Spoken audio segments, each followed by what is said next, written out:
Live everywhere. Daily Co's Radio on netrootsradio.com presents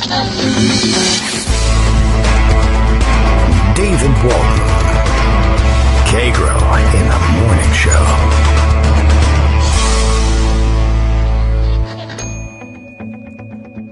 Now, here's David Waldman.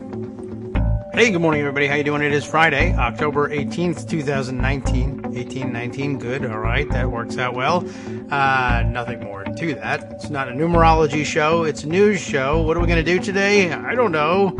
Anything could happen between now and the time I check the feed and find out what the president is up to this morning. But Daily Co's Radio is live. We're ready to go.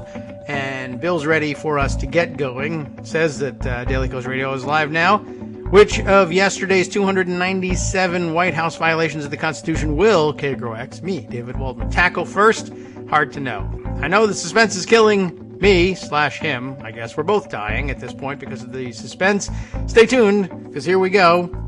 It's time to find out exactly what's up in the world and which one we'll cover first and where to start with. Yesterday, I guess I have to start, the biggest news?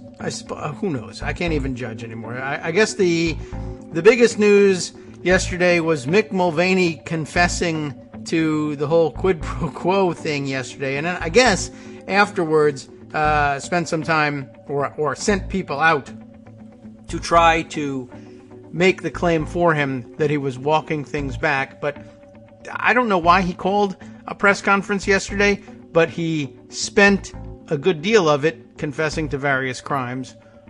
Top on the list, I guess, was when he just spat out that, yeah, there was absolutely a quid pro quo between Team Trump and Ukraine, and don't worry about it. We do that sort of stuff all the time.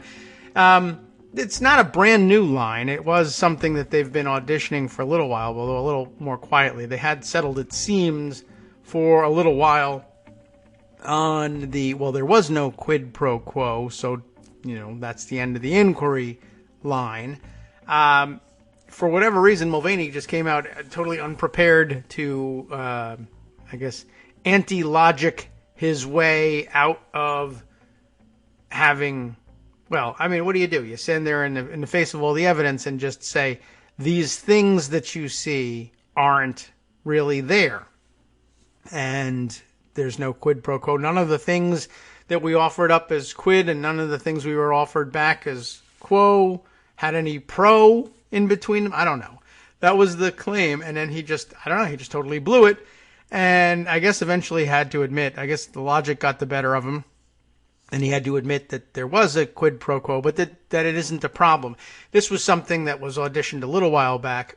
The idea that all foreign relations, all relations, generally speaking, and I guess this happens in the minds of extraordinarily transactional people, that all relationships are quid pro quo. There's no reason to have them otherwise, which is a little bit sad, but I don't really care about his feelings, so I'm not going to worry about it too much. But, yeah, I guess the line was supposed to be, all relationships have a quid pro quo to them, and we very frequently withhold aid from another country, to move this back into the foreign policy arena. Will very frequently withhold or threaten to withhold foreign aid from another foreign country unless they comply with some policy or another. And I don't know, just in case some of you don't know, it's true that there are quid pro quos occasionally offered in any relationship. What makes it problematic is that what we were offering what Trump was offering wasn't his to offer in exchange for what he was asking. It was really the ask that was the problem. And of course, what you're not supposed to do is offer public money, someone else's money, but in particular, in this case, taxpayers' money. That's the someone else's money that you have access to as president, in exchange for something that does not inure to the benefit of the people paying for it. I will give you other people's money in exchange for you giving me something that is of personal benefit to me. My political supporters will also be happy, but only as a side effect of what you're giving me. In other words, for instance, if he were interested in investigating the Bidens and couldn't find anyone to do it and wanted to hire a private investigator to do it, it would be against the rules, for instance, to use taxpayer money to do it. Now, there are ways to engineer it such that it could happen, but then those are things that you have to take through various channels. If you can convince the rest of the government, the appropriators in Congress, that is a perfectly rational thing to be investigating and that the government has a vested interest in it and it inures to the benefit of the public in general, and they will give it their imprimatur by voting in favor of it, then there's very little that you can do from that point forward. But again, if you just simply take public money and trade it for a private benefit, it's not even the quid pro quo at that point that is the real problem, although that does help in court when you're trying to establish, I guess, motive there and pin things on individuals. But it's just simply a misappropriation of public funds. It's just stealing money out of the public till. Not that we didn't also suspect Trump of doing that. This is the amazing part of it. Now, on top of that, I guess I also wanted to point out that one of the big problems with this particular transaction, again, less that it's a quid pro quo, which is a problem, but also on top of it being a trading of public funds for private benefit, which is a no-no ordinarily. And in this day and age, he's just smashing norms, and we're all just puzzled over how he gets away with it. But the dumber part of it is that he was trading public money for something that doesn't exist. He wanted not only an investigation, but he wanted an investigation of this moronic ghost story about the server that's supposedly, well, a physical thing that can be contained in one room and is in the hands of some mystery Ukrainian. We seem to know a lot about the various Ukrainian oligarchs, but this one is a big question mark. We don't even know his name. Like, I spend half my show struggling to pronounce their names. I don't know how we come up with that information. The reporters who find it are amazing, but we don't even have a name on this guy. But he's essentially stealing public money to pay for a version of the Emperor's New Clothes. He's convinced that there's this server, that CrowdStrike had something to do with it, and maybe Seth Rich, and they're chasing ghosts with public money. I guess if you wanted to waste your own money with it, there's not a whole lot that we could do to stop you. But of course, as you know, Trump doesn't have any of his own money, and he's always stealing someone else's money to pay for these things. So we're going to have a problem right off the bat. It's just amazing that they're chasing this myth. I mean, I guess the next progression of it is, will we hold up, maybe he'll never pay Prestwick Airport for all the gas. I'll give you that money if Scotland, and he'll probably say, if Scotland Yard, because that's their investigative group over there, and he's talking about Scotland. Scotland Yard, of course, not actually in Scotland. But anyway, if you'll investigate the Loch Ness Monster, not only investigate, but if you'll promise to deliver the Loch Ness Monster to my Turnberry Resort so that I can exclusively sell tickets to tourists to go and see it, well, then I'll pay you for the gas, the aviation fuel that the U.S. Air Force consumed at Prestwick Airport. Seems like an up-and-up deal, right? We do this all the time. Well, Mulvaney had to walk it back, and of course he can only do so unconvincingly. You can only do so much in confessing and in pretending that you didn't confess. But on top of all of that, we also have, I guess, it's hard to say. I mean, it's a tie at the top for the top honors of biggest, most shocking Trump story yesterday. I guess the other one would be the total capitulation to the Turkish, disguised as peace talks. He sent Mike Pence overseas. Basically, he went there to take a terrible-looking photo of himself. He and Pompeo were there By the way, the official photos I noticed that were circulated of the meetings, not only were they looking rather grim, but there were no American flags in the picture, or the ordinary display of one sizable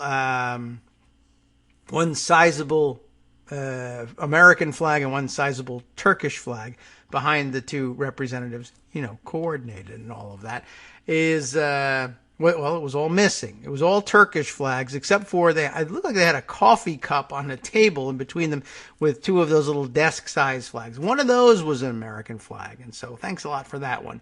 But in case you were wondering, they also had pictures available of other state meetings in Turkey, particularly his meetings with Vladimir Putin, for which, of course, the proper display of the Russian flag was in evidence. So it was a deliberate snub. Anyway, they went there to supposedly negotiate a ceasefire. The negotiations went something like this: will you cease firing? Well, in exchange for what? In exchange for everything you want. Yes, we will. And then, of course, the actual outcome was, no, we won't. We'll give you everything that you want, and you then, once we leave, continue firing.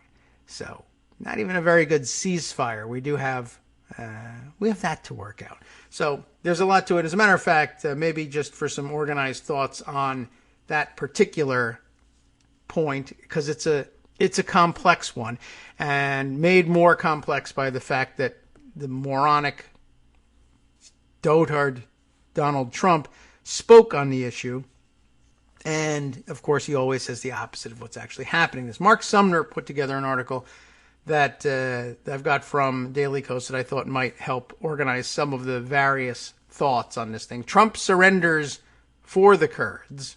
Interesting way of putting it, right? Just on their behalf. They give up. You get to win them. He endorses ethnic cleansing. That was a large and problematic part of his comments as well. Calls it a great day for civilization. How did all of this happen? I don't know. But here's a description of the events. On Thursday, Donald Trump completed the war he began in betraying America's Kurdish allies by surrendering for them.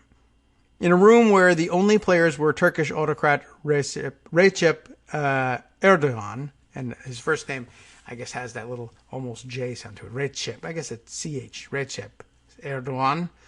And devoted gazer Mike Pence, a surrender agreement for the Kurds was worked out, no Kurds available for this one, in which the Turks would kindly give them 5 days to pack up their kids, leave their homes, and become refugees from the land where their people had lived for the last 4,000 years. It's been a long time. If it looked like less than a ceasefire than an ultimatum, that's because it was, which was underlined by an almost immediate resumption of the bombing. But yes, they were essentially given, 5 days, is that right? Is that the number? Get out of this area or we'll kill you. That's an ultimatum. It was a day in which the United States bombed its own military base, by the way. I will have to read a little something about that. There's a link here in the reporting of The Independent from out of the UK. I should like to look in on that. But the brief explanation, the United States bombed its own military base, a base that had just been abandoned because of Trump's greenlighting of Erdogan's invasion. In fact, the bombing was required, maybe this will just sum things up for us, the bombing was required because U.S. troops had been pulled out of the area so quickly and with so little planning that they left a large ammunition cache behind. Remember when we didn't have ammunition? Sir, my generals told me, sir, we have no ammunition. This cannot be allowed to happen. Obama left them without ammunition. And now we've got the ammunition back, but when we left it behind in Turkey, and we had to bomb it in order to blow it up. Although, honestly, I'm pretty certain that the Russians had ammunition, and that it might not even work in the guns they brought with them. But I don't know exactly what was left behind. So I'll have to read that other article to figure it out. Imagine this, though. We pulled out so quickly, we left the ammo behind. So precious, this ammunition. The next time Donald Trump claims American forces are short of ammunition, by the way, someone should remind him of all the ammunition had to be blown up because his thoughtless policy generated a headlong rush for the exits. And Trump's response to all this was a celebration. When people wonder where all the wins are that Trump promised to deliver, it turns out that you just have to look very closely at things, because this, surrendering an ally's territory, authorizing a still greater international incursion, and bombing our own military base to blow up the munitions we left behind, this is what Trump considers a win. To double down on that win, Trump explained how it was necessary for the Turks, and this is where it really gets dicey, for the Turks to clean out the Kurds.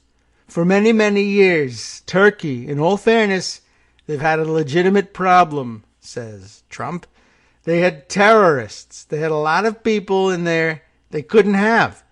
And they had to have it cleaned out.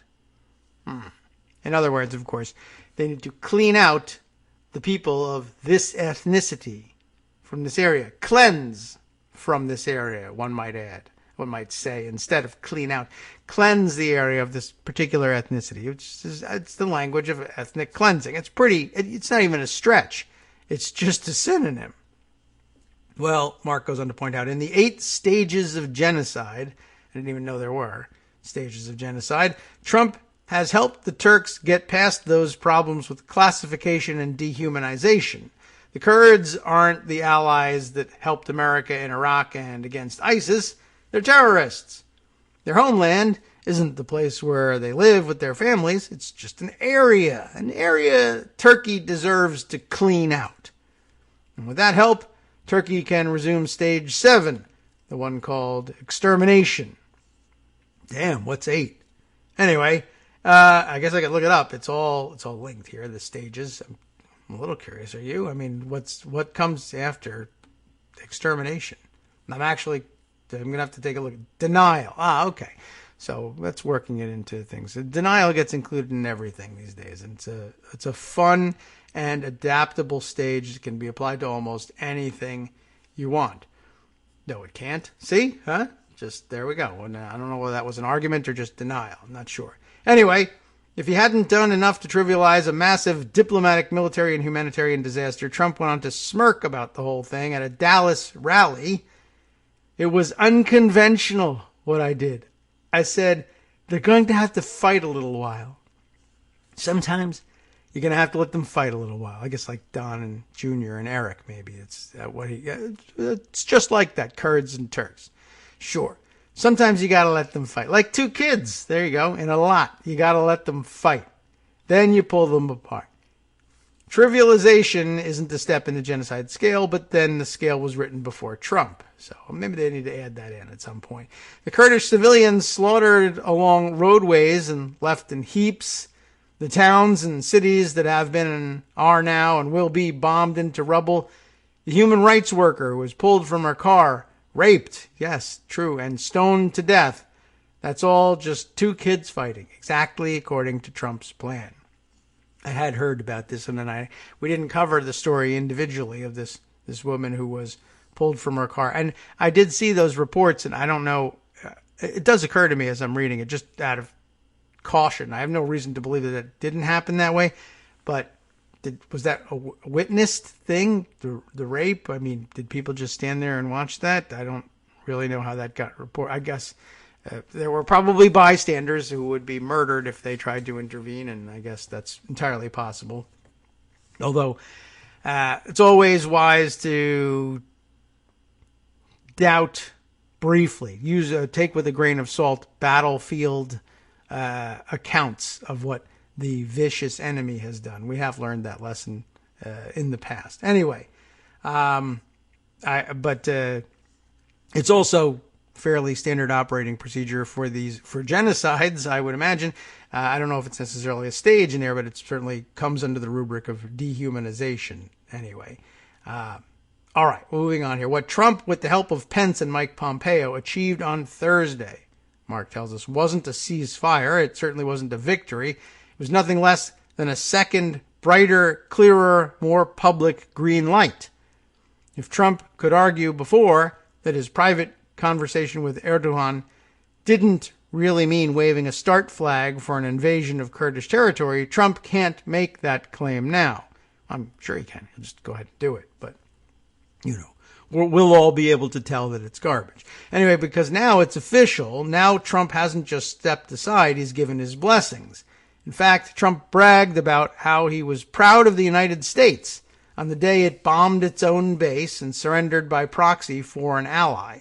This unconventional approach, wrote Trump, had achieved a deal that people had been trying to make for years. As long as those people were Recep Erdogan, Trump is right because he got everything for the low, low price of not a damn thing. Of course, I think I saw Daniel Dale addressing this too, that his usual MO, Trump approaching things and saying, people have been trying to make this deal for years and no one has been able to do it except me. I succeeded where others failed. But no one was trying to make this deal. Everyone was trying to avoid this deal, to create the opposite. The deal was Turkey gets to slaughter all the Kurds and there's no international repercussions for it. And the world's sole remaining superpower, if you see things that way, steps aside and blesses it. Not only was that not a deal the United States was trying to make, but it wasn't even a deal that Turkey dared dream of until Donald Trump was president. All right. Well, anyway, of course, what the two kids story says is more than just that Trump is utterly indifferent to suffering and absolutely free of either sympathy or empathy or experience. He's never separated his kids. What it says is that this is what he wanted all along. And the piece concludes here, I guess, is this, I guess with an embedded video of Trump's remarks at Dallas, just so you can hear it in his own voice. But it's fun to do it in my voice occasionally, and my voice is somehow, to me, more entertaining than hearing the actual irritating voice of Donald Trump doing this stuff. I couldn't take that. That wouldn't be worth anybody's time. Let me just check in on what the reporting is from The Independent. Is there any additional news about that or word about what exactly it was that we left behind and how? The Independent's reporting, John Sharman, the writer for this one, not spelled like the toilet paper, in case you were wondering, but S-H-A-R-M-A-N. U.S. bombs its own military base in Syria to reduce usefulness. It's always wise to reduce your usefulness whenever you can. All right, let's see. The U.S. military bombed its own base as part of a hasty withdrawal from Syria as militias backed by Turkey closed in an Operation Inherent Resolve. Really? Is that the name of this? Official has confirmed. Inherent Resolve. That's the old operation name of the protection of the Kurdish no-fly zone, isn't it? Do I have that wrong? Is that a new name? Let me look that up. Now I'm curious, and it's we haven't bothered to change the name, and pretty amazing given that Inherent Resolve as it was. I mean, that was an operate. I don't know how they choose the names for these things, but I thought that the idea was to show resolve on behalf of the people being protected. But let's see. Inherent Resolve. Oh, okay, maybe that's a different one. Operation Inherent Resolve is the U.S. military's operational name for the military intervention against the Islamic State. Okay. Against ISIS, including both the campaign in Iraq and the campaign in Syria. What was I thought that there was a different one that was the operational name of the original Kurdish no-fly zone. I get confused with all of the various operational names out there, and they're all pretty dumb. So, although maybe it's been repurposed, Inherent Resolve, and it may be older than I thought. I guess I could look at the entire extended Wikipedia entry here just to see, but it looks like its origins are 2014 after all. I wonder which one I'm thinking of. All right, well maybe one of you can come up with that out of your memory banks. Was there not a similar operation name for the establishment of the original northern Iraq no-fly zone that was meant to protect the Kurds from the wrath of Saddam Hussein, he who gassed his own people, who we now allow the Turks to take care of that, except without gas, and so therefore I guess it's okay. I don't know. Very strange. Anyway, back to the Independent's reporting on bombing our own military base. Jets wiped the facility at the Lafarge cement factory. It's always a cement factory somehow. It gets bombed. Between Ain Issa, interesting, ISSA, like Darrow, and Kobani, near the Turkish border. We wiped the facility from the map just hours after troops withdrew, a spokesman said. Earlier this month, Donald Trump controversially, thanks a lot, ordered ground troops out of the region where they had been supporting the Kurdish-led Syrian Democratic Forces, or SDF, in the battle against ISIS. It allowed Turkey to invade Kurdish-held parts of Syria's north and prompted widespread criticism, both with Republicans and Democrats, overwhelmingly supporting a congressional resolution condemning the president. Russia has moved into the power vacuum and has said it will act as a broker to keep the Turkish and Syrian government military forces separate. See, you got to separate the kids. So they're going to take care of that. Revealing the U.S. decision to conduct an airstrike on one of its own bases, nuke it from orbit. It's the only way to be sure, I guess. Colonel Miles Kaggans, the spokesman for Operation Inherent Resolve, said on Twitter, I didn't realize Operation Inherent Resolve had a Twitter account, coalition forces, hashtag coalition, and I didn't even realize it was a coalition, forces continue a deliberate withdrawal from northeast hashtag Syria, not like the regular Syria. On October 16th, we vacated the Lafarge cement factory, Raqqa and Tabqa. I'm just hoping I get anything like the actual pronunciations there. 5 hours later, he added, on October 16th, after all the hashtag coalition personnel and essential tactical equipment departed, two coalition F-15Es successfully conducted a pre-planned precision airstrike, I'm glad it was at least pre-planned, at the Lafarge cement factory to destroy an ammunition cache and reduce the facility's military usefulness. Wow, what a tongue twister. I'll be right back after untwisting. Hi everybody, it's me, David. Let's change things up from the old fundraising pitch for just a minute and talk instead about how you can be a part of our show. If you've got a smartphone or any other electronic recording device, why not sit down and record a segment for us? Read us an important article and give us your take. Or read one of your own original essays, or even just give us your commentary on something you'd like to share that's important to you. Then send the file to me at kagrox@gmail.com and I'll try and work it into the show. Short segments, a few minutes in length, are easiest to fit in. And of course, I can't always guarantee that I'll be able to play everything, but if you've ever shouted at your radio or TV about something you wish was being covered, here's your chance to change that. Make the show your own. Send your submissions to me at kagrox@gmail.com.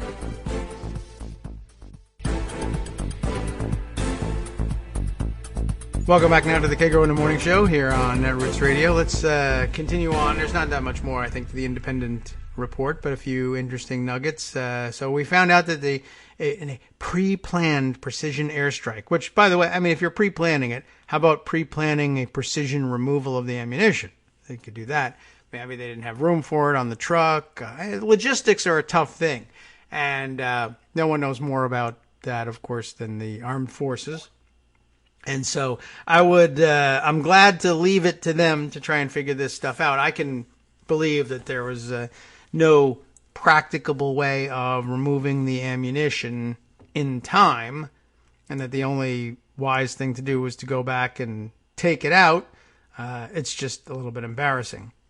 In fact, it was embarrassing for Republican Congressman Adam Kinzinger.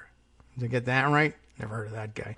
Who represents Illinois, as it is put here in the Independent. It's a little different than the way we do things in the U.S. You just put the little R-I-L in there. But who represents Illinois?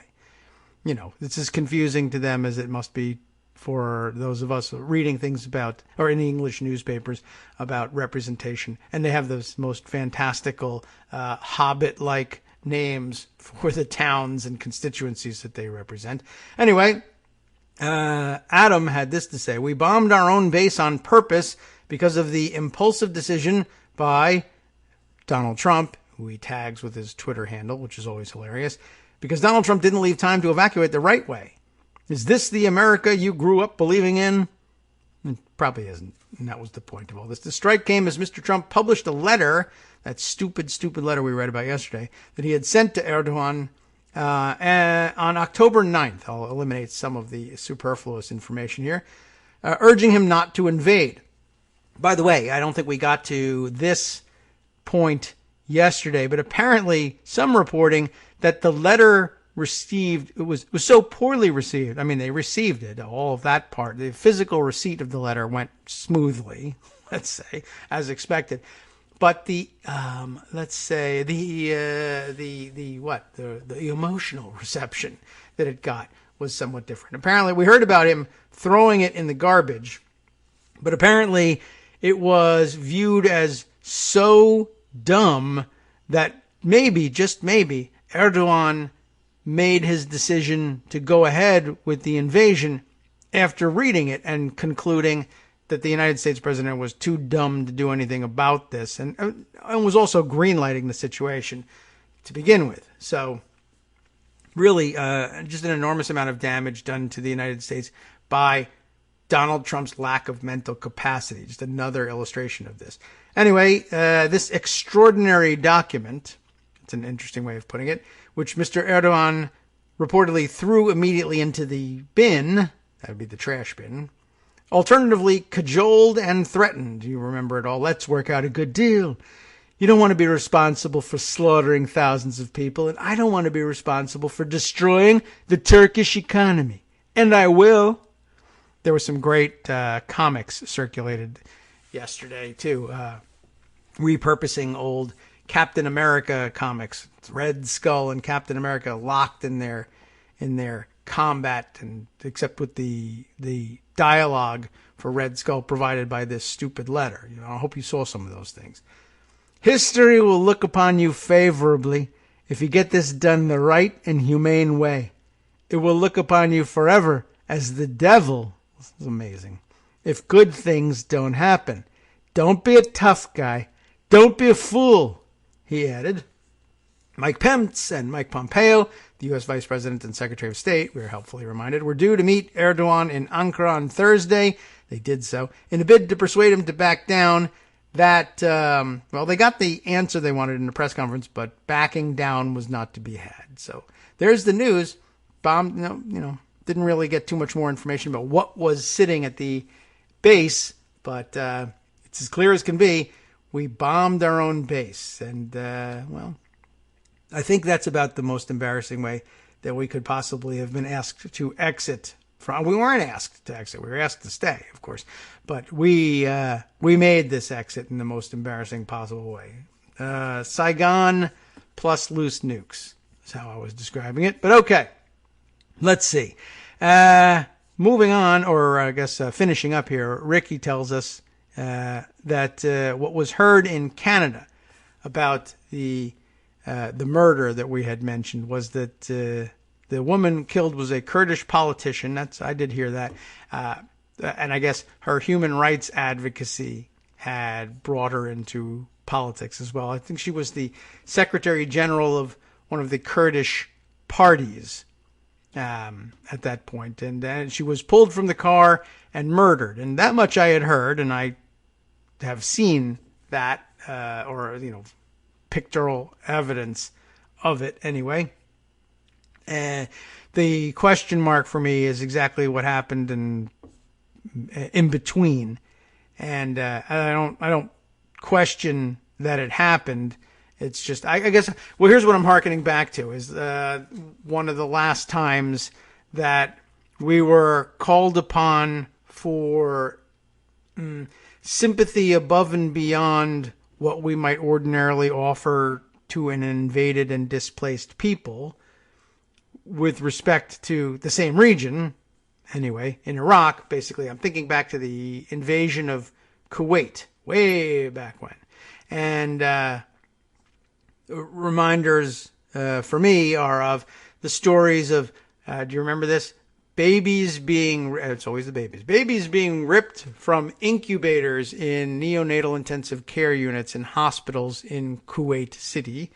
With the idea, I guess, in mind that these very valuable incubators would then be sent back to hospitals in Iraq, where good and worthy Iraqi babies would be incubated in them, not these filthy, undeserving Kuwaiti babies. I don't know whether it went that far in describing it, but it turned out to be more of a PR effort on behalf of the Kuwaiti government than based in any truth. And but it was believable. And one of the reasons it was believable, of course, was, well, the Iraqis weren't great people either. And I guess it was believable that they might be insulted by the vast wealth of the Kuwaiti ruling class. It's entirely possible, too. And I guess similarly, a very believable story and entirely possible that this happens in war zones. In dehumanizing their enemies, invading military forces frequently will resort to rape. I think it's a pretty well documented thing, and it may very well have happened here. It's just that I noticed that we were being offered video evidence of her death in the form of, the viewing of a dead body covered in dust and dirt that appeared battered and bruised. And so I think you could get away with, whether it was true or not, telling people that you'd been stoned to death. And you can certainly throw in the rape accusation again, whether true or not. And that's one of the difficulties in proving what happened in the fog of war here, what actually took place. But I don't know. I'm probably being overly sensitive to it, quite honestly. And actually, if we found out later that even part of it was a fabrication, I don't think it would have any material impact on how most people feel about the situation. But I don't know, just for the sake of getting things right, we might as well throw that out there and say that perhaps at the moment some caution is warranted in the reporting. Okay, let's see. I didn't figure out yet what I was reminded of with this reference to Operation Inherent Resolve. But some of the other dumb names for operations in the area, well, they've all been rather weird and stupid. Operation Enduring Freedom. There was, well, of course, the dueling names for the first time around with the Kuwaitis, and the incubators, Operation Desert Shield and then Desert Storm. They love the names. All right, let's see. Back into Pocket. There are some big stories that deserve some time today, and some other angles on things that deserve some time today. Let's see. In order, how will we go with this? Let's say maybe we'll drop by the old New York Times for just a moment for the opinion piece published yesterday under the byline of Admiral William H. McRaven. They just call him William H. McRaven here, and note helpfully afterwards that he's an admiral and a former commander, an admirable admiral at that. Raven, a former commander of the United States Special Operations Command. Our republic is under attack from the president. Well, that's quite a headline. If President Trump doesn't demonstrate the leadership that America needs, then it's time for a new person in the Oval Office.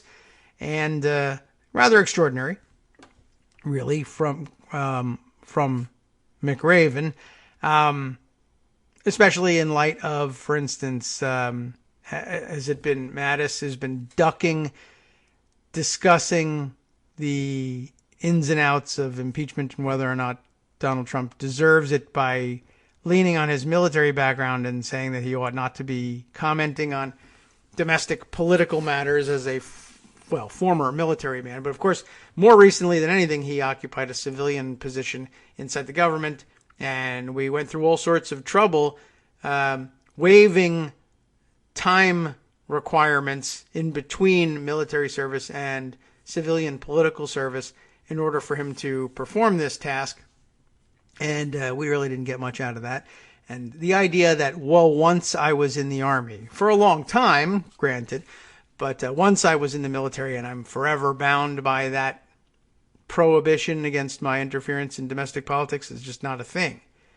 And McRaven knows it, I guess. Anyway, his piece begins this way. Last week, I attended two memorable events that reminded me why we care so very much about this nation and also why our future may be in peril.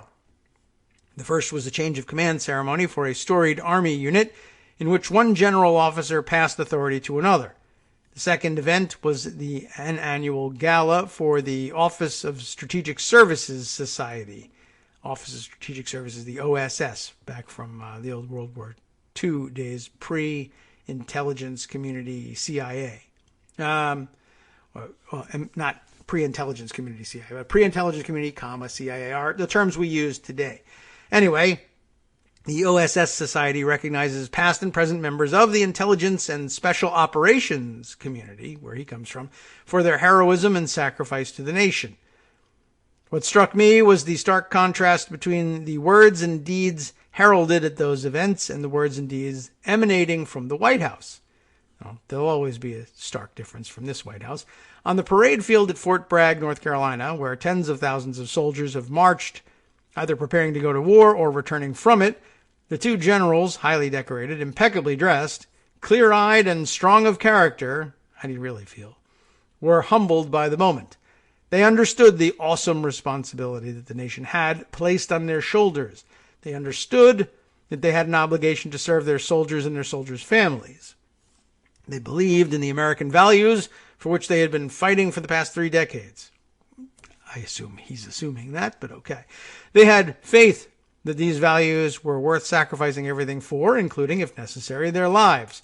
It is a very military perspective, of course. Having served with both officers for the past 20 years, I know that they personified all that is good and decent and honorable about the American military with genuineness of their humility, their uncompromising integrity, their willingness to sacrifice all for a worthy cause, and the pride they had in their soldiers. Later that week, at the OSS Society dinner, there were films and testimonials to the valor of the men and women who had fought in Europe and the Pacific during World War II. We also celebrated the 75th anniversary of D-Day, recognizing those brave Americans and allies who sacrificed so much to fight Nazism and fascism, unlike those nasty Kurds, I guess, who weren't there, even though, as it turns out, historically speaking, they were. We were reminded that the greatest generation went to war because it believed that we were the good guys, that wherever there was oppression, tyranny, or despotism, America would be there. We would be there because freedom mattered. We would be there because the world needed us, and if not us, then who? There's a little jingoism involved here, but okay. Also that evening, we recognized the incredible sacrifice of a new generation of Americans, an American Special Forces warrant officer who had been wounded 3 times, the most recent injury costing him his left leg above the knee. He was still in uniform and still serving. There was an intelligence officer who embodied the remarkable traits of those men and women who had served in the OSS, and a retired Marine general whose 40 years of service demonstrated all that was honorable about the Corps and public service. But the most poignant recognition of that evening was for a young female sailor who had been killed in Syria, serving alongside our allies in the fight against ISIS. Her husband, a former Army Green Beret, accepted the award on her behalf. Like so many that came before her, she had answered the nation's call and willingly put her life in harm's way. For everyone who ever served in uniform or in the intelligence community, for those diplomats who voiced the nation's principles, for the first responders, for the tellers of truth, and the millions of American citizens who were raised believing in American values, you would have seen your reflection in the faces of those we honored last week. But beneath the outward sense of hope and duty that I witnessed at these 2 events, there was an underlying current of frustration, humiliation, anger, and fear that echoed across the sidelines.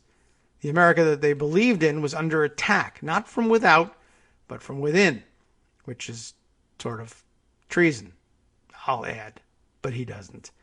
Not yet, not explicitly. These men and women, of all political persuasions, presumably, have seen the assaults on our institutions, on the intelligence and law enforcement community, the State Department and the press. They've seen our leaders stand beside despots and strongmen, preferring their government narrative to our own.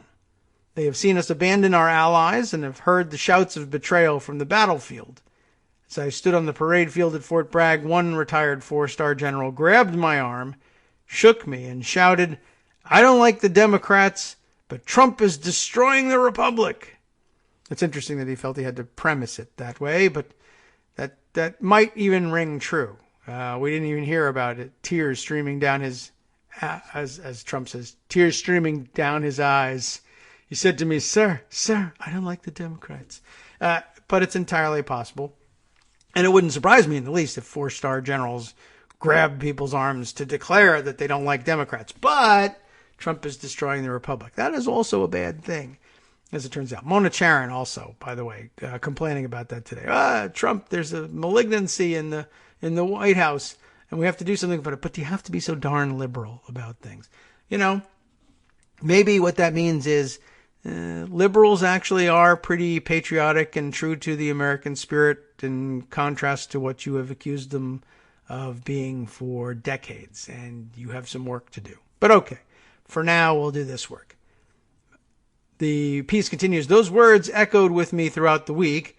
It is easy to destroy an organization if you have no appreciation for what makes the organization great. We are not the most powerful nation in the world because of our aircraft carriers, our economy, or our seat at the United Nations Security Council. We are the most powerful nation in the world because we try to be the good guys. It is actually, quite honestly, chiefly the first stuff, but is also an added part of our soft power, I guess you would have to say, that it has frequently been held by ourselves and by many of our allies and even some less than allied forces around the world, that there was, once anyway, something of a moral component to American foreign policy. Less and less with each passing day, but there was something to it. Anyway, this is a very nice way of saying it. I don't think it's accurate, but it's a nice way. We're the most powerful nation in the world because we try to be the good guys. We are the most powerful nation in the world because our ideals of universal freedom and equality have been backed up by our belief that we were champions of justice, the protectors of the less fortunate. And is a powerful force, and a lot of people who do the hard work of projecting American hard power really do believe that, and it might even be motivational and make them better at doing it, which is probably reason enough to perpetuate the feeling, whether it's mythical or not. There's a lot of editorializing that has to be done around this in order to make it palatable for us. But anyway, but if we don't care about our values, if we don't care about duty and honor, if we don't help the weak and stand up against oppression and injustice, we're worse at that than we used to be. Well, what will happen to the Kurds, the Iraqis, the Afghans, the Syrians, the Rohingyas, have I got that pronunciation correct? The South Sudanese, and the millions of people under the boot of tyranny or left abandoned by their failing states? If our promises are meaningless, how will our allies ever trust us? That's a legit question, right? If we can't have faith in our nation's principles, why would the men and women of this nation join the military? There are reasons, but that seems to be a powerful motivator. And if they don't join, who will protect us? If we are not the champions of the good and the right, then who will follow us? And if no one follows, where will the world end up? President Trump seems to believe that these qualities are unimportant or show weakness. He is wrong. These are virtues that have sustained this nation for the past 243 years. They did the math. If we hope to continue to lead the world and inspire a new generation of young men and women to our cause, then we must embrace these values now more than ever. And if this president doesn't understand their importance, if this president doesn't demonstrate the leadership that America needs, both domestically and abroad, then it is time for a new person in the Oval Office, Republican, Democrat, or Independent. The sooner the better. The fate of our republic depends upon it. It is an interesting piece. It will be, well, I don't know how influential it's going to be. In the New York Times, of course, it can be dismissed as well. That's the New York Times. But it's the sort of rhetoric that you would think might move a certain segment of the population that might otherwise be reluctant to admit just how destructive Donald Trump really is to our system of government. The headline, though, I think speaks more than, to me anyway, the body of the piece itself. I can see what the body of the piece is aimed at. I don't know if the New York Times was the place to publish it, but I guess they offered, and he took them up on it. whether or not it resonates in the main New York area readership with everyone, or it's received pretty much like it was here, I couldn't tell you. But I thought the headline itself was an important breakthrough to remind people, and maybe people only read the headlines and not the body of the editorial, and in this case it might not be such a bad thing if they did, that our republic is under attack from the president. It's a real thing. The president is the perpetrator, and you really don't each day there's less and less massaging of the facts and cajoling that has to be done to bring people around to the conclusion that what he's doing fits under the definition, even the strict constitutional definition of actual treason. And, well, I don't know. It's just another piece of the puzzle, I guess, and one that I thought it would be important for you to know about heading into the weekend. Other pieces of the puzzle, more esoteric perhaps, but not by any means the sort of thing that we don't very frequently explore on the show. Jack Goldsmith, one of our favorite conservative legal thinkers who occasionally will concede that there's a serious point to accusing Trump of these high crimes and misdemeanors, but who is ultimately, and we are frequently reminded, pretty much an executive supremacist, has another tweet thread out there that's worth processing, and it once again proclaims him, sympathetic to the claims of other executive supremacists, but with another grain of salt. Let me just read through this one, and perhaps we'll take us into the break. He is talking about the Mulvaney press conference as well, and everyone was. I just watched, he said, the amazing Mulvaney press conference. It was an extraordinarily weak and damning performance. I think he set out to deny a quid pro quo with Ukraine, but he tied himself in knots and strongly suggested there was one. I mean, he blurted it out that there was one. But that was not the only problem. He continues and says, I was watching him, I think, tried to figure out how, or I was watching and trying, I don't know. I was watching, try to figure out how what he said about the reasons for delay in releasing the Ukraine funds, to see whether the reasons were consistent with OMB's legal obligations. And remember, he's still the nominal head of OMB as well as chief of staff. If it was consistent with OMB's legal obligations as outlined in this post yesterday, one of his lawfare posts. Was it his? We'll take a quick look by opening up. Yeah, it's him along with Jacques Singer-Emery, the role of OMB in withholding Ukraine aid. I might have to take a glance at that as well. But continuing on here, at first glance, he sums up, it does not appear that the reasons he gave for the delay are consistent with OMB's obligations to release money under the relevant statutes discussed in yesterday's post. More on that when I figure it out. In other words, the dual role that Mulvaney plays in all of this becomes important here as head of the Office of Management and Budget, OMB, and acting, or as we say, acting chief of staff at the White House. He's not only in control of trying to execute the president's policy across the executive branch, but also has hands on the levers of the money spending over at OMB. But OMB is statutorily limited in its ability to interpret appropriations language from the Congress. They say the money needs to be spent. Only within very strict parameters does OMB have any room to play with that. And I guess Jack was taking a look at, is he following OMB policy here? Is he within bounds? And the answer is apparently not. But what really stunned me, he said, was how Mulvaney damaged the ongoing Barr-Durham investigation into the origins of the 2016 investigation of the Trump campaign. Oh, yes, there is that thing. This investigation, and here's where he becomes more of a Republican, this investigation, if conducted properly, is entirely legitimate. Yeah, I mean, the premise of it is illegitimate, I guess. But you can conduct an investigation into the origins of an investigation. It's just that this one probably won't lead anywhere. Durham was a credible choice, though Barr damaged the investigation when he appeared to slyly prejudge it.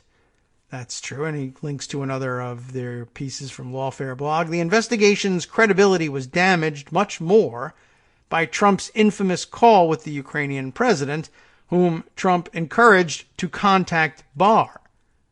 This made it appear that Barr and his investigation were tied to Trump's problematic Ukraine machinations. And remember, those are chasing the mythical stories that he heard about from conspiracy theory sites, in addition to being a quid pro quo, which is problematic in its own right. Back to Goldsmith here. DOJ said at the time that Trump had not spoken with Barr about Ukraine or the Bidens. It also said that Barr has not communicated with Ukraine. Now remember, this is DOJ making its statements. The DOJ has thought this stuff through. What do we, not what is true about this investigation and its background and what led up to it, but what do we need to say in order to make certain that it is viewed as legally legitimate to conduct this investigation? One of the things that they needed to say was that Trump hadn't spoken with Barr about Ukraine or the Bidens, and that Barr was simply investigating, as he said, the origins of the investigation, not doing so with an eye towards finding that Biden had done wrong here and that it was, in fact, Ukraine that had interfered with the election in the first place.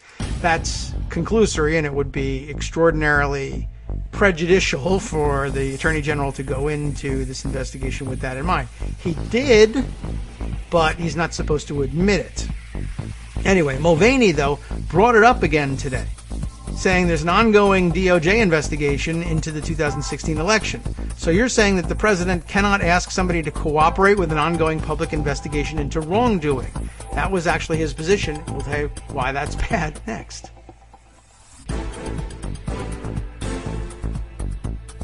Welcome back now to the Kagro in the Morning Show here on Edwards Radio. Just a brief break to reset for the hour here. As we left off, we were saying Mulvaney had brought up this discussion of the DOJ's and Barr's supposed separation from these pipe dreams about the Ukraine, which, again, with Ukraine, that would be necessary in order for his investigation to be viewed as legitimate. I think what we'll do is we'll continue on with this tweet thread and then perhaps go back and take a quick look at the underlying premises outlined in the linked pieces here.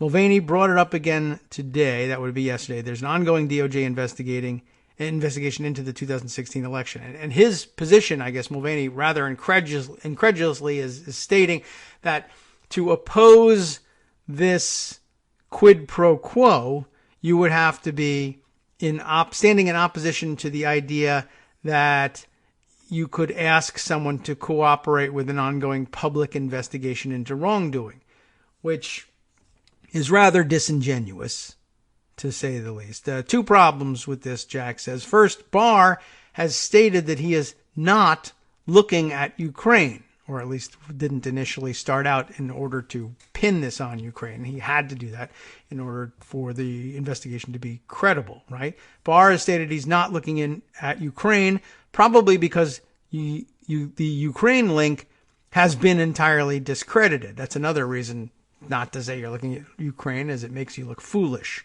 Second, no evidence yet of wrongdoing. The explanation given by Mulvaney is thus baloney. Mulvaney doubled down later in the presser when he said that one of three justifications for the delay in the funds was, quote, whether or not they were cooperating with an ongoing investigation with our Department of Justice. Obvious baloney again, and DOJ called him on it, saying yesterday, if the White House was withholding aid in regards to the cooperation of any investigation of the Department of Justice, that is news to us, a DOJ official said. DOJ looking out for itself in all of this. And reminding everybody that, remember, the official story was supposed to be that there would be no connection, not only so that there would be no quid pro quo, but that the quid pro quo wouldn't itself be inherently corrupt and asking for personalized political benefit in exchange for public funds. Yeah, well, we meant for you to stick to that story. DOJ officials were reportedly, quote, utterly confused and, quote, angry. I'm sure they were that and much more. The lack of coordination between the White House and the DOJ and such a hugely important issue touching on impeachment and Mulvaney's predictably self-defeating statements are stunning. DOJ now has a big problem. Barr is already under fire with some justification, but also with some overstatement in my view. And remember, this is Jack Goldsmith's view, and he's likely to hold that view.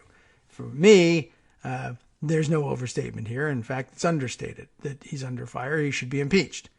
But Barr is already under fire for the manner in which he is conducting the review into the opening of the 2016 investigation. But now his department, which determined that the president's phone call with Zelensky did not implicate a crime, is stained by the president's efforts to cloak itself in the legitimacy of the Durham-Barr investigation. I believe that DOJ has to do much more than release one-sentence distancing denials followed by unattributed expressions of anger. Barr or Durham needs to say, at a podium or in an attributed statement, that they lack any interest in Ukraine and reject the president's efforts to cloak his increasingly problematic Ukraine machinations in their investigation. Otherwise, the investigation is hopelessly compromised. There were other problems with the presser, but that, he says, is enough for now. The problem is, I don't know whether they would follow this playbook or not just to try to save themselves, but I think one of the problems is, even if Barr were to agree that this was a good idea, I don't know that Trump lets him do it. And that's because, at its heart, the whole idea of opening the investigation was to use the investigation to cloak the conclusion, which Trump insisted would come out of the investigation, that it was in fact all the Democrats' fault and that the only interference in the election came from Ukraine, which you'll find after investigation, if you look at things fairly, as he views it. And that, the whole idea of opening the investigation was to dress up the conclusions that he had gleaned from the conspiracy sites he loves so much and that had been passed on to him through Sean Hannity and Rudy Giuliani and the rest of his crew and over Fox News. It would give it the veneer of respectability. This was the conclusion of an honest-to-God Department of Justice government inquiry. Just like the one that concluded the exact opposite a few months ago and implicated me in all of this. Well, now I have my own investigation conducted by the same department that says the exact opposite. And I don't know, I guess Goldsmith must believe that at some level Barr still considers himself a separate entity and wants to guard his reputation against besmirchment, but I don't know that that's necessarily the case. I don't know if that's where Barr's head is at the moment. I think it's just up Trump's ass, and he's going to do whatever Trump tells him to do. And he's too far into it to escape now, but I'm not exactly giving him the benefit of the doubt. All right, well, let me see here. What is he included in all of this? Well, there was the actual report of the Mulvaney thing. Maybe the one we want to go back and look at is linked actually to a Talking Points memo piece, Matt Shuham, from September 25th. This was in support of Goldsmith's point about Barr's separation from the inquiry aimed at Ukraine. DOJ said at the time that Barr had not spoken, or that Trump had not spoken with Barr about Ukraine or the Bidens, and that Barr had not communicated with Ukraine, right? Barr denies involvement in Trump's Ukraine smear campaign against Biden back on September 25th. This piece, again, from TPM, Attorney General Bill Barr has not spoken to President Donald Trump about Trump's efforts to get dirt on Joe Biden from Ukraine. The Justice Department asserted in a statement Wednesday. The statement came minutes after the White House's memorandum of Trump's call with the Ukrainian president showed Trump encouraging him to make contact with Barr. So I guess the follow-up question, did that happen? DOJ's position is no, it didn't. I don't know whether I believe that, but that's their position. Trump, Justice Department spokesperson Kerry Kupech, said in a statement, has not spoken with the Attorney General about having Ukraine investigate anything relating to the former vice president or his son. Trump, Kupech said, hasn't asked Barr to contact Ukraine on any matter, nor has Barr communicated with Ukraine, she said. It could be that he was just blowing smoke in the call, but I have my doubts about that. Nor has the Attorney General discussed this matter or anything relating to Ukraine with Rudy Giuliani, she continued. The statement came shortly after the White House released its record of Trump's July 25th call with Zelensky. You know all about what happened in there. During the call, Trump repeatedly mentioned a smear against Biden that in recent months has been cultivated as a talking point by Giuliani. According to the call record released by the White House, Trump brought up one particular attack, among others, that Giuliani has been pushing, that Joe Biden intervened in a Ukrainian investigation that dealt with natural gas company Burisma, on whose board Biden's son Hunter sat. Biden stopped the prosecution, and a lot of people want to find out about that, so whatever you can do with the Attorney General will be great, Trump said, later adding, Biden went around bragging that he stopped the prosecution. So if you can look into it, it sounds horrible to me. However, it is not true that Biden bragged of stopping a prosecution, so there's that problem. But I guess more to the point that Goldsmith was making, DOJ had to make a point of saying, no, Barr doesn't have anything to do with this, because if any of what the president said in that call were really true, if there was any basis to the idea that he was speaking to Barr about Ukraine and that he really wanted the Ukrainians to call Barr and discuss this thing with him, that would undermine the integrity of this. Well, there is no integrity to this investigation, the investigation of the investigation. But I guess I wanted to bring that up just as a little known, little observed side effect of, well, all of what has happened, but reinforced by what Mulvaney admitted to yesterday. So it's going to be very difficult from this point on. Well, ordinarily it would be. Like logic would dictate it would be very difficult to take the investigation seriously. I never did anyway, but I'm not certain that the press didn't, and I don't know that this will resonate with them. But as I said in the Morning Post, we have a particular job in this impeachment process, and that is to be informed of these small points and do our best to disseminate them in discussions such that they percolate up, are discussed by the Jack Goldsmiths of the world, and then later on discussed by the Josh Marshalls of the world and the Brian Beutlers of the world, and so on, until they make an appearance in the generally circulated traditional media. So that's your assignment for the weekend, to realize that Mulvaney not only admitted to the quid pro quo, but pretty much admitted that the investigation into the 2016 investigation is a sham, and in all likelihood was in fact, well, the opposite of everything that they say. In other words, coordinated by the White House with the Attorney General, and that they both deserve to be impeached as a result. Okay? Got it? Very good. Let's see. Other things that need discussion. Oh, yes. I don't know if we made mention yesterday. Might have happened after the show, but you will, of course, have heard by now, and who else better to hear it from than David Farenthold, that the White House and Mulvaney, I guess maybe this even may have been the purpose of his calling the presser in the first place, announcing that as hosts of the G7 conference next year, the United States has, as an entity, made the official decision to hold the conference, surprisingly enough, at the Trump Doral Resort in Miami, or at least in the Miami area. Is it in Miami proper? I'm not sure. Others would know better. I have not been there. But side note about that, Donald Trump owns the Trump Doral Resort, and it represents a huge emoluments problem.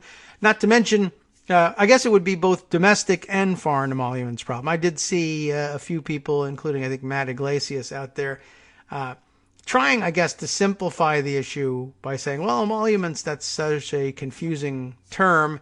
This is an outright theft of government resources. He's just stealing tax money, which is a simpler way of putting it, but that's the same thing as a domestic emolument, really. Not only would foreign governments be reimbursing the United States for the expenses of having these heads of state stay at a Trump property, and so therefore be paying Trump, but the United States government would be spending an exorbitant amount of money on the conference itself,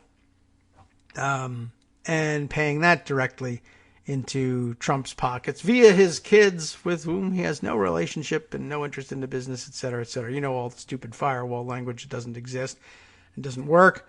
But I guess hearkening back to something we mentioned earlier in the show, this would be one of those mechanisms through which you could arrange for an otherwise illicit payment of public funds for private benefit. In other words, if you can engineer it and get away with it, and I mean, this is why the appearance of impropriety usually stands in the way of these things when people care about things like shame and humility in public service. It just looks bad to funnel the business of the government into your own pockets, which is what's happening. The G7 has to happen somewhere, it's true, and apparently it's the responsibility of the United States of America, as represented by the elected government, which allegedly is that led by Donald Trump.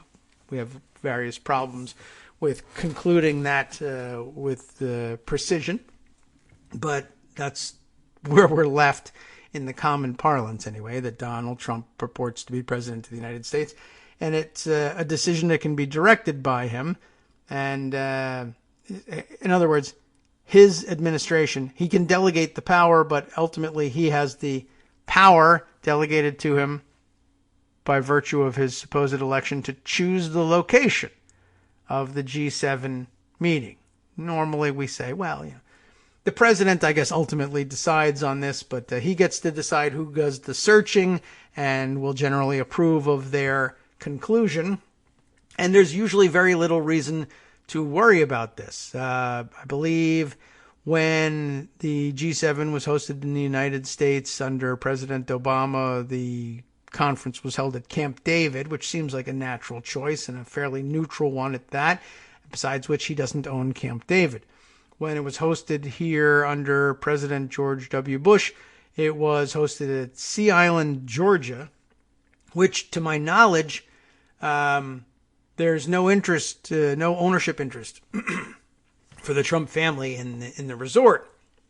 Although, I guess at some level it wouldn't surprise me if you could tear that apart and find out that, okay, well, the Trump family owns stock in the corporation that owns as a part of its portfolio the resort location that was utilized, or that someone's family does. I don't know. I suppose if you look deep enough you can find it, but probably the interest was relatively small and distant as opposed to personal ownership of the entirety of the property, which is a little bigger and easier to spot when the property is named after you. In other words, there's never been any reason to look into the process by which the venue is selected, because there's never been a president who owned venues and who was so open and unseemly, really, in his insistence that official events be held there. But that's one of the ways that you could engineer a public dollar payment to Donald Trump. And there are many ways. He's engineered it 100 different ways. We've explored some of them, from the rental of golf carts while he's golfing, in which the Secret Service has to expend public dollars in order to rent golf carts from Trump's organization in order to follow him around, to their having to pay for tickets on private jets when escorting the family members on their personal vacations, et cetera, et cetera. Government travelers staying at Mar-a-Lago, Air Force personnel staying at Turnberry, the vice president staying at Doonbeg. There's a million examples of it. This is just one more. It's up to him to determine where the venue will be. He's determined that it will be in one of his properties. And one of his properties, as David Farnhold now points out, will be at full capacity in June, when it is typically at something less than 40% capacity, because no one wants to go to Miami in June. So he points out in his view of this thing, the summit will be held in June when Miami is hot and Doral is usually empty. In 2017, only 38% of Doral's rooms were occupied in June. In August, only August at 31% was slower. But now, because of Donald Trump's awarding of the summit to himself, it will be at full capacity. By the way, one of the other side problems that you might want to think over between now and then is what right might Donald Trump claim as the private property owner where the summit is being held? Again, a situation that's just never been at issue before, although I suppose you could have argued, if there had been any reason to, that perhaps admission to the grounds of Camp David was maybe, arguably, personally in the control of the then President of the United States, Barack Obama. I suppose he could have ordered the gates thrown open for any visitor he chose, although it's a slightly different situation. But anyway, I'm just curious whether Donald Trump would claim that, it's the G7, true, but I've always thought that Russia should be readmitted to it and it should be the G8 again. And in fact, I've been approached by Mr. Bonesaw, Mohammed bin Salman, Crown Prince of Saudi Arabia, that they be admitted to the group and that perhaps it be renamed again, the G9, that they should have a seat at this table. No one else thinks so. In fact, no one else thinks that Russia should be readmitted, and he's been alone in pushing that. But he's also never been in control of the logistics of the conference before, and now he will be. Could he do like he was going to do with that poor British family who came to the White House? Can he put Vladimir Putin behind closed doors somewhere and either let him listen in or introduce him into the discussions or demand that he be admitted as the property owner more so than as president and one participant of the G7? I don't know. I don't know what rights he thinks he has in all of this. I don't know how far he'll go with all of this, but I suppose he could always just say, unrelated to the meeting of the G7, I thought Vladimir Putin might enjoy a vacation in Doral, and I own it, and I invited him here to stay, maybe even free of charge, and rigged up some listening devices here in our private room that happened to pipe directly into the room he's staying in. I don't know how that happened, but it happened. And as property owner, I won't be pressing charges either. So, just something to think about in terms of the way he's looking to conduct the G7. Of course, the ultimate irony in all this, what would really be fun is if you were able to impeach and remove Donald Trump before the G7, and let's just say for fun that Mike Pence goes along with him. Does President Pelosi go forward with the G7 meeting as planned at Doral, or do they move it? That's a fun question. For security's sake, you would hope that they would move it. But there would be something fun and ironic in having Nancy Pelosi as president, or anybody else really, honestly, as president of the United States, show up and kick all the Trump people out of Doral for the duration of the G7 for national security reasons. I think that would be a lot of fun. All right. Many other things that we need to discuss as well. Let's see. 2 relatively longer reads. Got to decide which ones we're going to go with here. And a few other smaller items. I'm going to depend on The Hill once again, unfortunately, for this one because it was originally reported in the Wall Street Journal, and I'm not positive whether we're going to be able to access the journal directly, although I can see whether this is one of the articles that whether they took it out from behind their paywall or not. They have not, or at least that window of opportunity is over. So I'll rely on The Hill for their interpretation of what happened here. And it's this. Energy Secretary Rick Perry said President Trump directed him to discuss Ukraine corruption concerns with Rudy Giuliani in the spring, according to an interview with the Wall Street Journal. This also, I think, presents certain problems, though he's not conducting the Department of Justice investigation.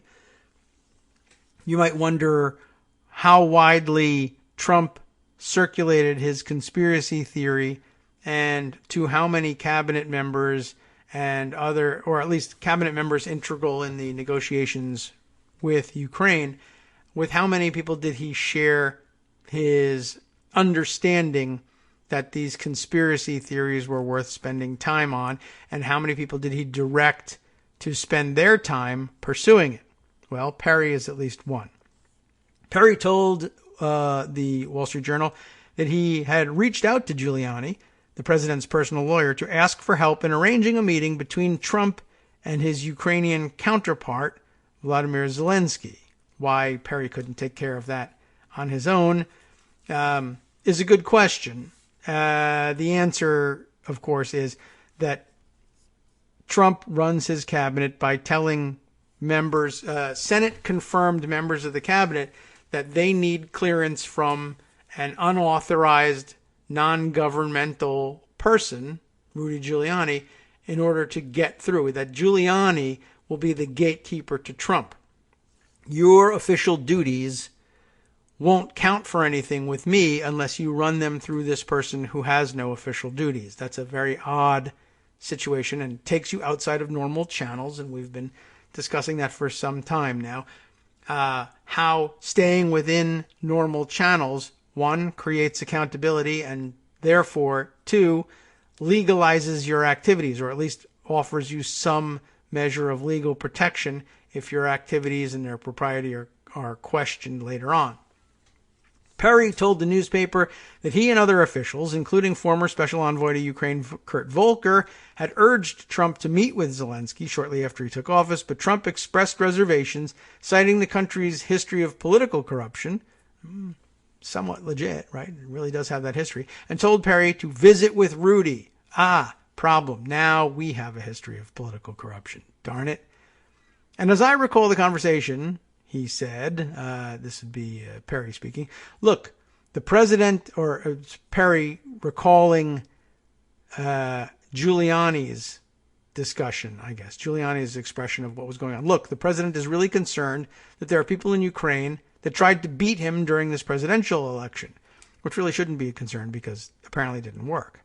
But anyway, he thinks they're corrupt and that there are still people over there engaged that are absolutely corrupt. Perry said that in his conversation with Giuliani, the attorney cited baseless claims. He knew they were baseless, which have frequently been mentioned by Trump. And they're, in fact, the same claims that Barr is supposed to know nothing about that we were talking about before, including that Ukraine was in possession of Hillary Clinton's email server.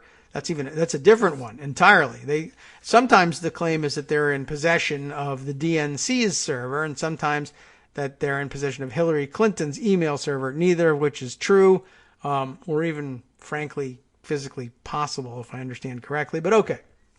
That they had also fabricated evidence against Trump's ex-campaign chairman, Paul Manafort, and were responsible for a former British spy's dossier, the Steele dossier, alleging that Russia had compromising information on Trump. I don't know whether that was crap or what, Perry said, but I'm just saying that there were three things that he said. That's the reason the president doesn't trust these guys in Ukraine. Perry said Giuliani didn't say they got to do X, Y, and Z. See, no quid pro quo, when that was still an operative thing, right? He just said, you want to know why he ain't comfortable about letting this guy come in? Here's the reason. That's actually a pretty good pitch from Perry, a pretty down-home sort of way of explaining this whole thing. The Trump administration, it doesn't hold true, but that's his explanation. The Trump administration has asserted that financial aid was withheld from Ukraine over concerns about corruption, and not, as alleged in a whistleblower complaint and then yesterday by the chief of staff, as a way of pressuring the nation to investigate former Vice President Joe Biden's son, Hunter. However, in a May letter, Pentagon officials said they had certified the nation had taken major steps against corruption months before the administration blocked the military aid. So then that story, too, falls apart. Hi, it's me, David Waldman, your host for Kagro in the Morning, with a brand new interruption to say thanks to all of you who support the show. Remember when I told you that our average monthly donation was about $7, for which you were getting 2 great hours of news and entertainment 5 days a week, and how that came out to about 70 cents an hour? That's a pretty good deal. Except it's wrong. The math actually works out closer to 17 cents an hour. It is hard to beat a deal like that, and even harder to send your kids to college on. Thankfully, Patreon.com makes it easy to make that work. Patreon, Patreon.com, is the simple, secure way to make recurring monthly contributions to support our show. Just search for me or the show name on the site, and they make it easy to crowdfund the show so that the power of our numbers can keep the show going for just a few bucks a month. Once again, thanks so much for all your support.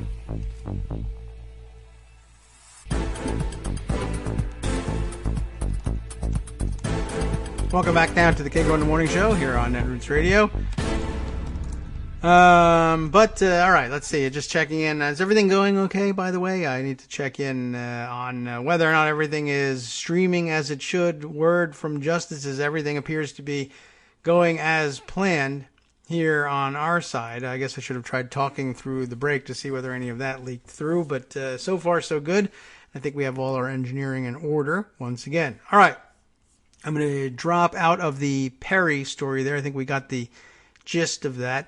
I haven't mentioned, but I think we've all come to the conclusion about what it was that Michael McKinley testified to in his own deposition / testimony before the various committees the other day. Essentially, the upshot there being that he came to tell everybody that he had resigned from the State Department over what was going on in Ukraine and the serious damage that it, along with many other crises, was doing to morale inside the State Department, culminating in the firing or the recall of Ambassador Yovanovitch, et cetera, et cetera. But I think no surprises per se in that testimony as opposed to some of the others. But just wanted to sort of catch up and get that on the record.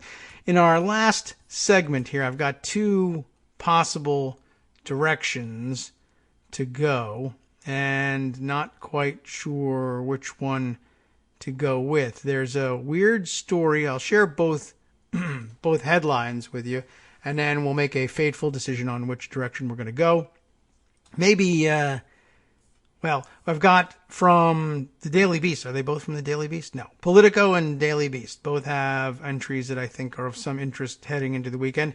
Daily Beast, first one in time here, with this piece. Did Rudy pal Igor Fruman steal another man's identity to make a $100,000 campaign donation? That's a good question. We'll see what the answer is here. And it looks like it might even be a quick read, which would leave us with time to get to the other one, which is not as immediately pressing, but makes for a good Friday backgrounder. This is Lachlan Markay and Sam Stein teaming up for the Daily Beast on this one. The effort to hide campaign donations may be more deceptive than previously known. How wonderful. I love it when things turn out bigger than previously known. When federal prosecutors indicted Rudy Giuliani pal Igor Fruman for campaign finance violations last week, among their allegations was that Fruman concealed at least some of his contributions by misspelling his last name. Furman, F-U-R, instead of Fruman, F-R-U. And remember, in my first introduction of these guys to you, I believe, we made the point of mentioning that that this confusion had arisen and that it might have been intentional at some level, but we didn't get the full perspective on exactly why, and I think maybe this helps explain some of it now. The deception, it says here, may have gone even deeper than that, even deeper than the intentional misspelling of the last name. Federal Election Commission filings disclosing a huge contribution Fruman made to a Republican joint fundraising committee last year didn't just misspell his last name. They falsely list him as an actual Los Angeles-based doctor named Igor Furman. I guess there actually is one. The contribution at issue was a $100,000 donation in April of 2018 to House Majority Trust, a fundraising account benefiting the Republican National Committee, and the National Republican Congressional Committee. So the RNC and the NRCC, as they're known by their acronyms. The group's FEC filings list the donor as Igor Furman, not Igor Fruman. And while the address listed on the filing is the same one as the Miami area condo owned by the Giuliani-tied Fruman, the occupation listed on the filing is the one associated with the LA doctor, founder of a company called Qualified Billing and Collections. Furman, the doctor, had donated to Giuliani's presidential campaign in 2007 and went to medical school in the same city, Odessa, Ukraine, from which the indicted Fruman hails. Wow. But he never made a donation to House Majority Trust, a spokesperson for the company confirmed to the Daily Beast. Asked whether Fruman had intentionally misrepresented his identity to House Majority Trust in making the contribution, his attorney, John Dowd, told the Daily Beast, "No idea. Ask Dr. Furman." Whenever the Trump crowd says no idea, ask someone else, usually means something bad. When informed that the actual Dr. Furman had denied making the contribution and asked again whether his client had intentionally misreported details of his identity, Dowd repeated, "No idea." And he might in fact have no idea. That probably didn't come up. House Majority Trust's treasurer did not respond to repeated questions about Fruman's donation and how it was reported.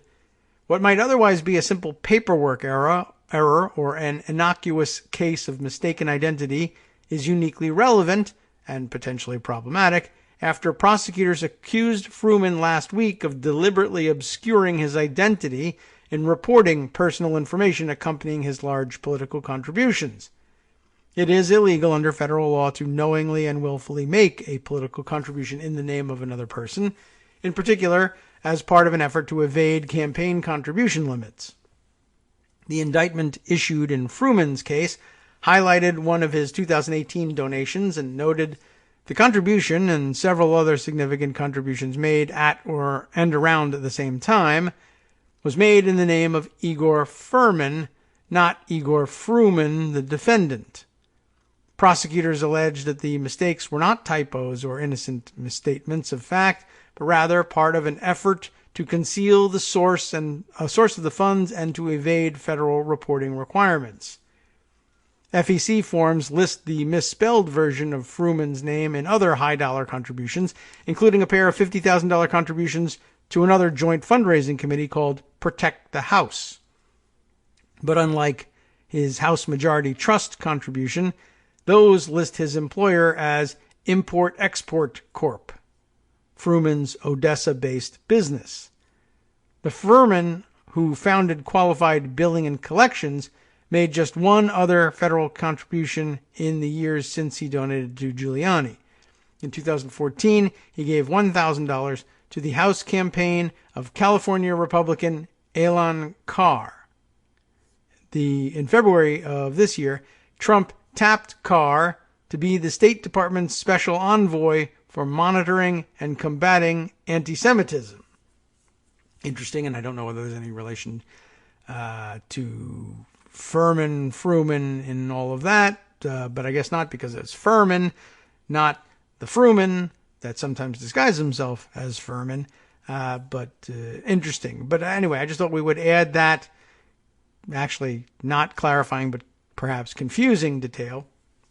But coming back to the initial warning that we gave about the misspelling and possible intentional misspelling of the name, just to reconnect you to that story. All right, let's see. Another piece that I thought I might share with you, as I mentioned, from Politico. We'll see whether this turns out to be worth it or not.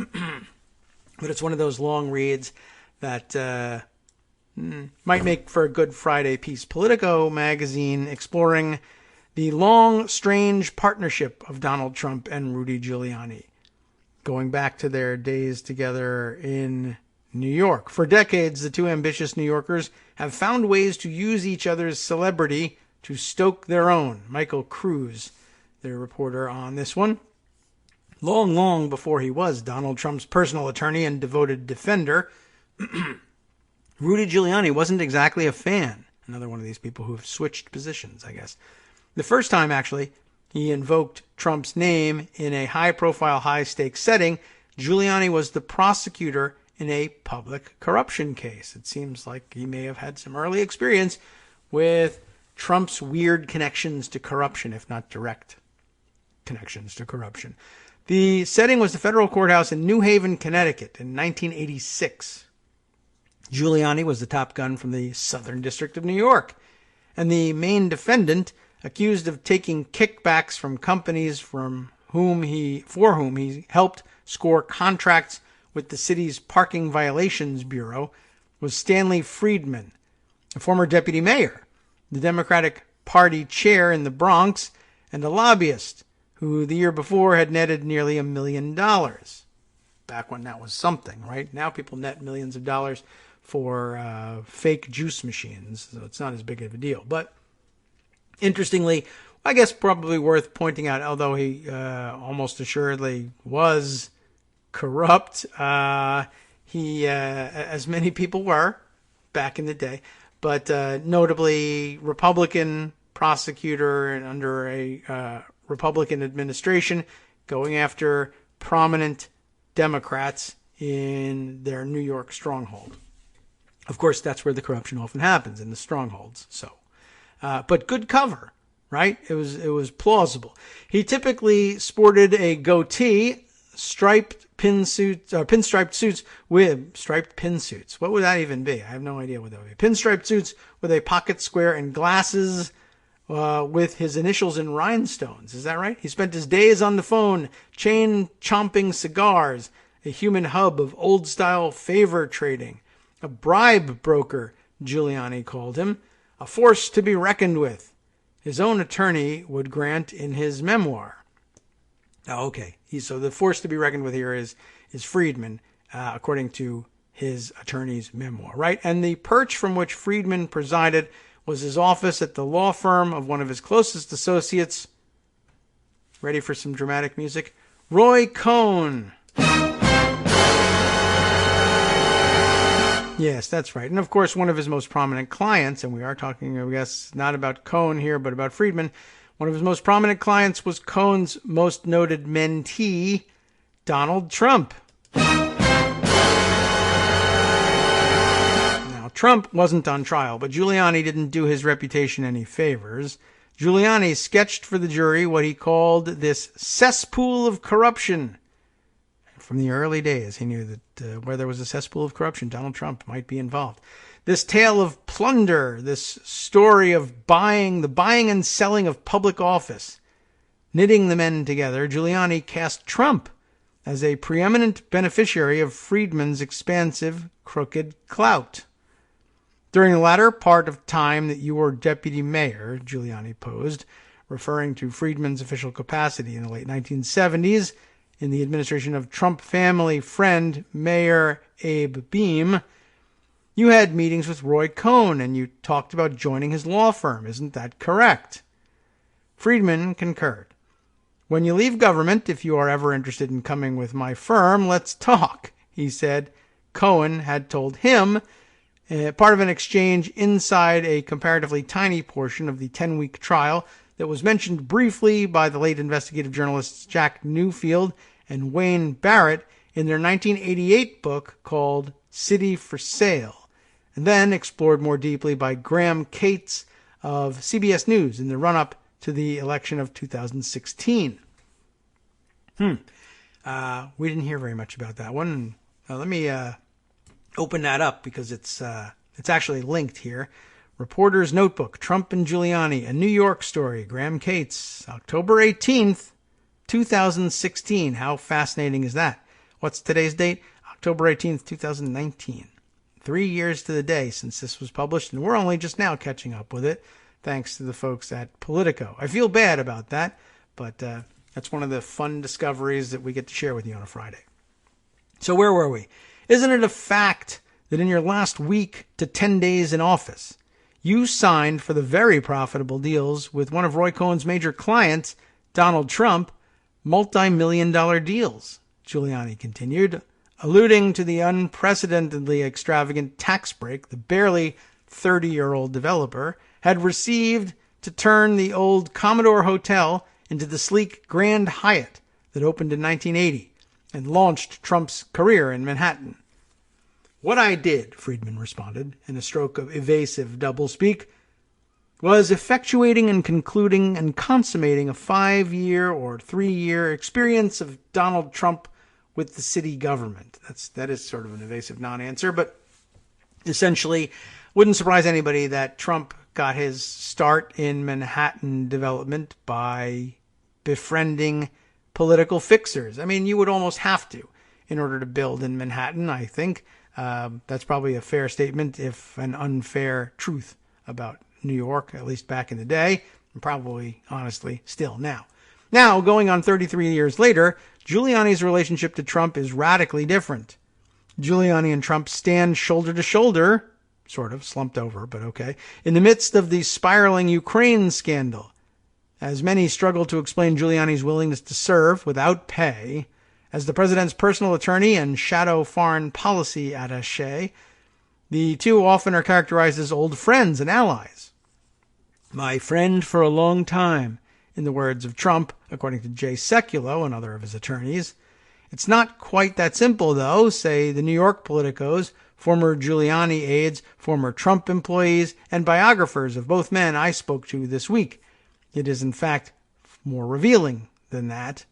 The relationship, in the estimation of those who know them well, always has been a predominantly transactional one, a function of proximity, pragmatism, and a kind of philosophical kinship.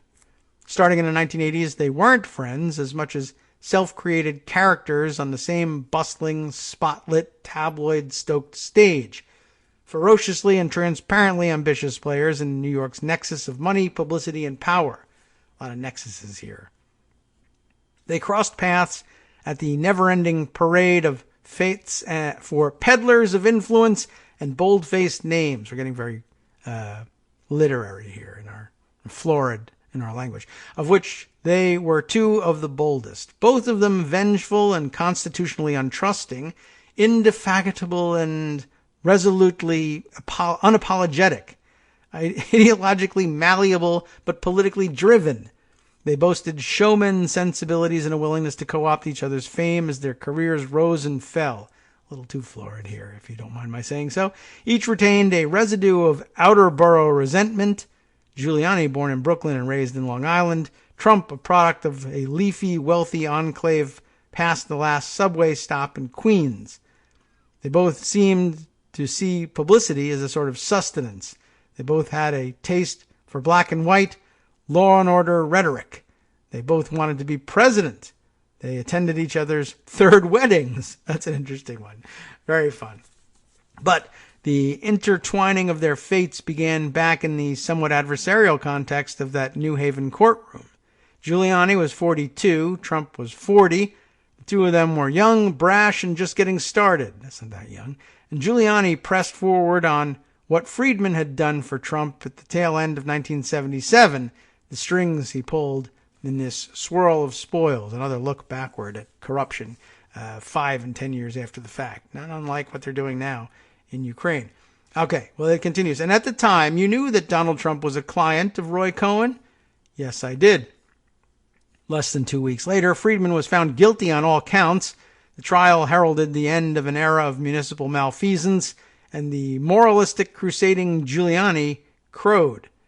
I don't think there's anybody much worse than a public official who sells his office, except maybe for a murderer, he told Vanity Fair. The limelight and the outcome fueled, too, Giuliani's own political hopes. Friedman, a veteran Paul who recognized an aspiring one, called it. I suggest when he throws his hat in the ring and when he announces his candidacy, he told reporters before he was sent to prison, I hope you say somewhere along the line that maybe Stanley Friedman was right. Well, okay, let's say that now. Stanley Friedman was right. In the late 80s, Giuliani was at the cusp of his electoral ascendance, toying with a run for a seat in the United States Senate before setting his sights on City Hall, and Trump, in his own manner, was equally up and coming, spinning the chart-topping sails of The Art of the Deal into an especially manic and acquisitive stretch in which he ramped up his joking, but clearly not totally joking, talk of gunning for the Oval Office. For most of the 90s, Giuliani, of course, was mayor of New York, while Trump had to scrap to stay solvent and mitigate reputational stain as he plotted his comeback. In the 2000s, though, they basked in the glow of unexpected boosts. The attacks on September 11, 2001, and casting Giuliani as America's mayor, and the early ratings bonanza and pop culture reach of The Apprentice, recasting Trump as a singularly successful, even though he really was unsuccessful, business boss. The casting was as a successful one. Giuliani tried, but couldn't turn his burst into residence in the White House. Trump, needless to say, on that front, did not fail. This really is starting to get disturbing, the floridity of the language. And also, by the way, not loving the comparison of the career boosting of September 11th and The Apprentice, though both were disasters in some sense, I suppose. And now, here they are, Trump and Giuliani staring at the prospect of Trump's impeachment before the new year. Trump recently started to distance himself from Giuliani, according to a former senior administration official, before being told that it was a bad idea. Even as allies grow increasingly frustrated with Giuliani's loose-lipped on-air antics, cast-aside aides can turn into enemies. And that, the thinking goes, is the last thing this administration needs at this moment of heightening risks. I don't think Trump has any choice now but to keep Giuliani close, the senior administration official said. This, ironically, is almost certainly the closest they've ever been.